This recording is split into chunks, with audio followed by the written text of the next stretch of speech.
ನಮಸ್ಕಾರ, ನೀವು ನೋಡ್ತಾ ಇದ್ದೀರಾ ಸ್ಪೀಡ್ ನ್ಯೂಸ್ ಕನ್ನಡ. ನಾನು ಸಂತೋಷ್ ಕಶ್ಯಪ್. ತಮಿಳುನಾಡಿನ ನೂತನ ಮುಖ್ಯಮಂತ್ರಿ ಜೋಸೆಫ್ ವಿಜಯ್ ಅವರು ತಮಿಳುನಾಡಿನ ಜನತೆಗೆ ಒಂದು ಗುಡ್ ನ್ಯೂಸ್ ಕೊಡ್ತಾ ಇದ್ದಾರೆ. ಅಂದರೆ ನಾವೆಲ್ಲರೂ ನೋಡಿರುವಂಥವರಾಗೆ ಅಂದರೆ ಈ ತಮಿಳುನಾಡಿನಲ್ಲಿ ಬಸ್ಗಳ ವ್ಯವಸ್ಥೆ ಸರಿಯಾಗಿಲ್ಲ ಅನ್ನುವಂಥದ್ದನ್ನು ಕೇಳ್ಪಡ್ತಾ ಇದೆ. ಅಂದರೆ ಅಲ್ಲಿನ ಬಸ್ ಮಾದರಿಯನ್ನು ನೋಡಿದ್ರೇ ಬಸ್ಗಳು ಒಂಥರ ಓಪನ್ನು, ಹಳೇ ಕಾಲದ ಥರ ಬಸ್ಗಳಿದ್ದಾವೆ.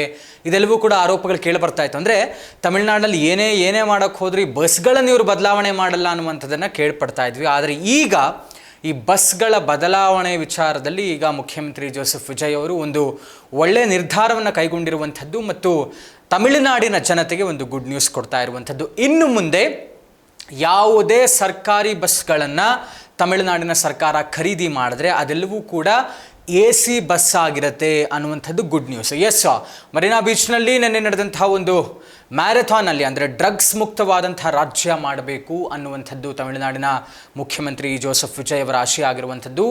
ಯುವಕರು ಏನು ಹೆಚ್ಚಾಗಿ ಡ್ರಗ್ಸ್ಗಳಿಗೆ ಅಡಿಕ್ಟ್ ಆಗ್ತಾ ಇದ್ದಾರೆ, ವ್ಯಸನ ಮುಕ್ತ ನಾಡು ಅಂದರೆ ವ್ಯಸನ ಮುಕ್ತ ತಮಿಳುನಾಡು ಆಗಬೇಕು ಅನ್ನುವಂಥ ಒಂದು ಉದ್ದೇಶವನ್ನು ಇಟ್ಕೊಂಡು ಒಂದು ಮ್ಯಾರಥಾನನ್ನು ಅರೇಂಜ್ ಮಾಡಿಕೊಂಡಿದ್ರು ಮರೀನಾ ಬೀಚ್ನಲ್ಲಿ. ಅಲ್ಲಿ ಜನತೆಯನ್ನು ಉದ್ದೇಶಿಸಿ ಮಾಧ್ಯಮದವರಿಗೆ ಮಾತನಾಡಿದಂತಹ ಜೋಸೆಫ್ ವಿಜಯ್ ಅವರು, ಅವ್ರ ಜೊತೆಗೆ ಅವರ ಸಚಿವ ಸಂಪುಟದ ಸಹೋದ್ಯೋಗಿಗಳು ಕೂಡ ಇದ್ದರು. ಅಲ್ಲಿ ಮಾತನಾಡ್ತಾ ಈ ಒಂದು ವಿಚಾರದ ಬಗ್ಗೆ ಅಲ್ಲಿ ಪ್ರಸ್ತಾಪವನ್ನು ಮಾಡಿದರು. ಸಾರಿಗೆ ಸಚಿವರು ಈ ಒಂದು ವಿಚಾರವನ್ನು ಪ್ರಸ್ತಾಪ ಮಾಡಿದ್ದಾರೆ. ತಮಿಳುನಾಡಿಗೆ ಇನ್ನು ಮುಂದೆ ಯಾವುದೇ ಥರದ ಸರ್ಕಾರಿ ಬಸ್ಸನ್ನು ಸರ್ಕಾರ ಖರೀದಿ ಮಾಡಿದ್ರೆ ಅದು AC ಬಸ್ಸೇ ಆಗಿರುತ್ತೆ. ತಮಿಳುನಾಡಿನ ಜನತೆ ಇನ್ನು ಮುಂದೆ AC ಬಸ್ನಲ್ಲೇ ಪ್ರಯಾಣ ಮಾಡಬಹುದು. ಅದು ದೂರದ ಊರಿರಬಹುದು ಅಥವಾ ಸಿಟಿಯಲ್ಲೇ ಓಡಾಡುವಂತಹ ಬಸ್ ಇರಬಹುದು. ಎಲ್ಲರಿಗೂ ಕೂಡ ಪ್ರಯಾಣ ಆರಾಮಾಗಿರಲಿ. ಮೊದಲೇ ಬಿಸಿಲು ಜಾಸ್ತಿ ತಮಿಳುನಾಡಿನಲ್ಲಿ. ಹೀಗಾಗಿ ಈ ಒಂದು ಬಿಸಿಲಿನ ಬೇಗೆಯನ್ನು ತಡ್ಕೊಳ್ಳೋದಕ್ಕೋಸ್ಕರ ಇನ್ನು ಮುಂದೆ ಎಲ್ಲವೂ ಕೂಡ ಈಗಿರುವಂಥ ಬಸ್ಗಳನ್ನು ನಿಲ್ಲಿಸಲಾಗುತ್ತೆ. ಏನು ಹೊಸದಾಗಿ ತಗೊಳ್ತಾರೆ ಸಾರಿಗೆ ಇಲಾಖೆಯವರು ಎಲ್ಲವೂ ಕೂಡ AC ಬಸ್ ಇರುತ್ತೆ. ದೂರದ ಪ್ರಯಾಣಕ್ಕೂ AC ಬಸ್ಸು, ಸಿಟಿ ಒಳಗೂ ಕೂಡ AC ಬಸ್ಸು. ತಮಿಳುನಾಡಿಗೆ ಒಂದು ಒಳ್ಳೆ ಯೋಜನೆಯನ್ನು ಈಗ ವಿಜಯ್ ಅವರು ತರ್ತಾ ಇರುವಂಥದ್ದು. ಮುಂದುವರೆದಂತೆ ಇತ್ತೀಚೆಗಷ್ಟೇ ಅವರು ಕೇಂದ್ರ ಸರ್ಕಾರ ಅಂದರೆ ಹೈಕಮಾಂಡ್ನ ಹೋಗಿ ಮೀಟ್ ಆಗಿದ್ದರು. BJP ನಾಯಕರುಗಳನ್ನು, ಮೋದಿಯವರನ್ನು, ನಿರ್ಮಲಾ ಸೀತಾರಾಮನ್ ಎಲ್ಲರನ್ನೂ ಕೂಡ ಭೇಟಿಯಾಗಿದ್ದರು.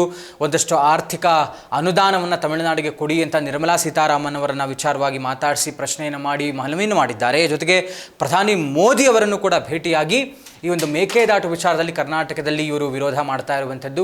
ಹೀಗೆ ಹಲವಾರು ಕೆಲಸಗಳಿಗೆ ಈಗ ಕೇಂದ್ರ ಸರ್ಕಾರದ ಮೊರೆ ಹೋಗಿದ್ದರು ವಿಜಯ್ ಅವರು.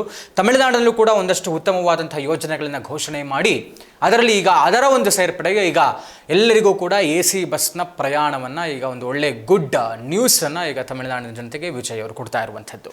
ಇದಾಗಿತ್ತು ಇವತ್ತಿನ ವಿಶೇಷ. ನೋಡ್ತಾ ಇರಿ ಸ್ಪೀಡ್ ನ್ಯೂಸ್ ಕನ್ನಡ. ಸುದ್ದಿ ನಿಮ್ಮದು, ವೇಗ ನಮ್ಮದು.